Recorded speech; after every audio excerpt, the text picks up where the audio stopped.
So I can. So welcome everybody. Welcome to this modified version of what iWIN thought we were going to be this time. Rather than being in Sicily, we're still sheltering at home and many of us not traveling. I'm going to share a bit of a journey, but more a bit of some framework of what I see leadership evolving to and how my leadership courses have shaped my leadership activity. I often use Nelson Mandela as an example of a great leader. And this quote from one of my leadership teachers says it's the collective capacity, so it's not an individual, but a group to work together for a common purpose. And really within healthcare, and indeed within critical care, it's the health and the wellness of those we care for in the ICU. Nelson Mandela was known for, despite being captive for a period of time, was still able to generate knowledge and become a great leader and influence others. He was all about the all of the people surrounding him. This figure's a little different, but it illustrates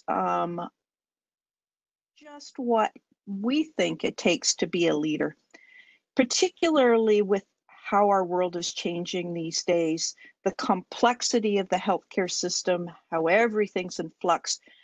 The individual needs to work within this loop or stream of the social influences in our life, as well as the structural things that are surrounding us. And we could use any example but you can think of.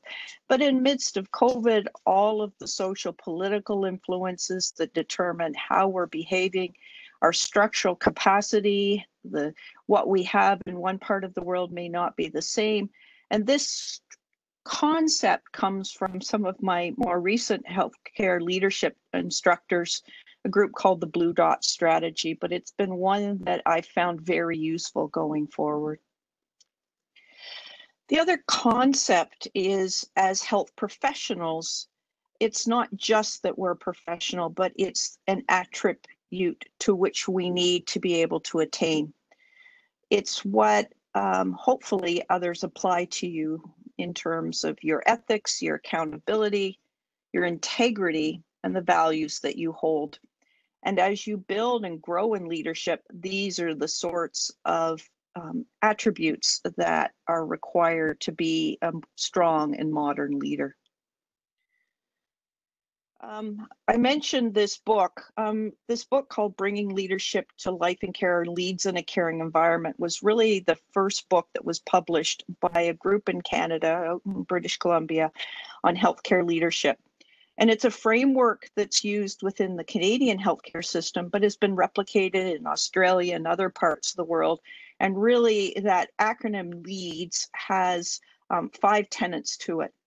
And we're going to walk our way through each of those and figure out and discuss, hopefully, how each of those might be applied to your own leadership journey. The first is leading ourselves, and it's becoming clear, particularly with more women in leadership, that self-awareness and these core leadership values of how you impact an organization, how you communicate, how you influence, and how you learn are really important. Underneath all of this, I don't know how many amongst you actually practice mindfulness, but I'm really, really fortunate to grow in an organization that has made mindfulness integral to how we practice.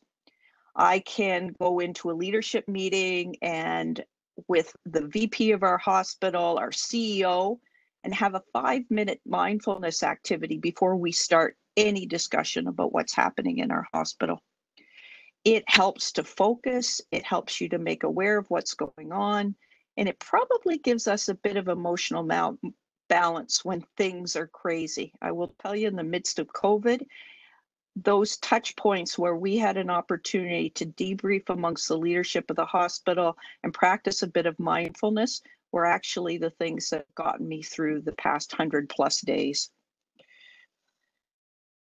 The other thing that's come from the Blue Dot Strategy are some of those values as a leader. And you may not think of these as necessarily things that are important for leadership, but I will tell you, as I've gone through this journey, I really have learned a lot about these things. The first is courage. Leadership requires one to be courageous, to really connect individuals to, for me, an introvert, somewhat shy, standing up and being courageous to say when things are not working the right direction, to be curious. Many of us come from an academic background, but even if you don't, curiosity, I think, is what's driven us into healthcare, particularly in critical care, because we're just curious about how we can make people better when pathophysiology is disrupted. To be creative. I spent a long time in this leadership course in the past year actually doing things that I didn't think I was very talented at. I'm not much of an artsy, but building things with Lego, amongst other things, was just testing our creative images. And finally, working and sustaining our compassion. We know as this pandemic has spread out, compassion fatigue amongst intensivists has been a huge issue, and really working at that perimeter of flux and complexity, that's often been stretched. At the same time, we also know that intensivists are also resilient, and it's balancing that compassion and resilience in the middle of crises. So how do we do this? Well, the first thing is really, how do you engage others to achieve something? And it's not about us. It's about fostering the development of others. It's contributing to a healthy organization, not necessarily being that individual who's always saying the negative things, but and getting down that spiral where nothing's working, we can't make this better, but really communicating and saying, well, yeah, maybe this isn't working, but what could we do different? How could we make sense of what's happening? And then really thinking about how you build a team. The other concept is one of sense making. And sense making is just using that attribute of curiosity. This table gives you things in the midst of disorder. Things can be complicated, they can be chaotic, in fact, as I've been recently. But how do you make sense of all of those, and how do you respond in novel ways? It's a concept that I sometimes find challenging, but reflecting on how I make sense of when things aren't going often sets me in a new direction. So what's the goal of leadership? Really to achieve results. This comes out of the LEADS program again. It looks a bit like a PDSA cycle, doesn't it? Where you sort of figure out what the problem is, you set and align the values, you take action, and you reassess and reevaluate that. And so that PDSA cycle can be applied no matter whatever you're doing in leadership, including the activities and the projects you may want a team to do. And finally, really this focus that it's not on us as individual leaders, but that it really is about the team. There is no I in team at all. How do you build and achieve those results? Well, you need to build partners and organizations. And what we're trying to do within iWIN is start to connect groups of women and partners within our intensive care colleagues who can really develop a network that we believe is going to be committed to the improvement of us as women in healthcare, particularly in critical care, to take some of the knowledge that we've been generate, move it, and navigate what for many of us around the world has been a rather challenging social political environment, whether you're leadership within your hospital, whether you're hoping to be a leader in a professional organization. It's how to navigate those. What is a coalition to do that? It really is this diverse group, and it can be individuals or organizations, but working towards that common goal. I put an example down there of the UK Sepsis Trust as a model of a group that's built a coalition. And in that coalition, we often find that that group has done a lot for moving the bar in terms of sepsis. I love this figure. It really is telling you that you can put a whole lot of luggage and a whole lot of people on a truck to get where you need to go. Those coalitions have a common destination, they share values, they share the work to get that pile built. Um, they share the credit. It's not a single individual taking that credit, but they also share the risk and responsibility. Um, I work within the Canadian Critical Care Trials Group, and certainly as a coalition, that group has generated knowledge. And I would say from a role modeling, we've had women like Deborah Cook and others within that organization who've been strong women leaders in critical care and who've moved the bar forward for critical care research around the world. And finally, how do you transform a system? Well, um, this quote by Einstein that any intelligent fool can make things bigger and more complex. It's the courage to move it in an opposite direction and trying to simplify things. But successful leaders, I would suggest, demonstrate critical thinking ability. They encourage and support innovation. I'd be curious as we move through this small webinar today, just to learn about the innovation that's come out of all of the recent crises that we've had.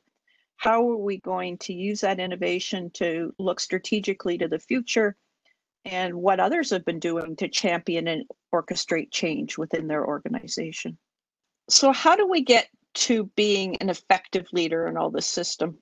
With change and everything else, with our resilience being stretched to the limits, we all know leaders out there in the world who probably function down at this level. They blame, they attack. They're more about themselves and less about the greater good. At the same time, this is coming back to Nelson Mandela. We know that there is this chasm that needs to be jumped to modern leaders where they're in it for the greater good, where they're co-creating, they're nurturing, they're supporting, and they're constantly evolving to be better. The challenge is getting an organization to that stage. On the right-hand side here is something that is called the enterprise solution for high reliability organizations. It's a concept that's being applied not only to industry, but to healthcare as well. And it has four different values, one of which is the cultural enablers. As a leader, we really need to think about how we lead and being humble in that and respecting individuals. At the same time, we need to continuously improve the work that we're doing so that we're getting to, I don't like the word perfection so much, but certainly to excellence. Thinking systematically about proving that system and ultimately coming back to the customer, in this case, who our patients are and how we improve that system. This is a framework that we're trying to apply in our hospital, and it involves a lot of going out to the unit and looking and seeing what's happening. Finally, some concepts about this advanced leadership in healthcare. This comes actually from my professional college, educational college in Canada, LEADS, and the LEADS program is part of CanMeds. And I just highlight two competencies within the LEADS framework here. One is demonstrating leadership in professional practice, and one is managing your practice. And the competencies that are important, I think, as we talk about women in critical care is providing mentorship and indeed sponsorship, which is something that the college didn't highlight, to guide and develop the leadership skills of others. And part of my purpose for speaking today is to start having those discussions about and coaching people to leadership positions. But finally, adjusting your priorities. We live in a busy world, but how do you as women contribute to our profession, both at your institutional level, within your national, or indeed internationally, to move the practice forward? So finishing up here, I just got some thoughts as we all stay at home. I certainly hope this storm is not going to last forever. Um, we're in a rapidly changing environment. The speed at which things have happened over the past 100+ days has been ridiculous. Can't fight it. Need to figure out how we're going to move forward. And finally, when all is rough, a big deep breath and an exhalation. And just a refocusing is what's going to get us through that. And with that, let's open it up for questions.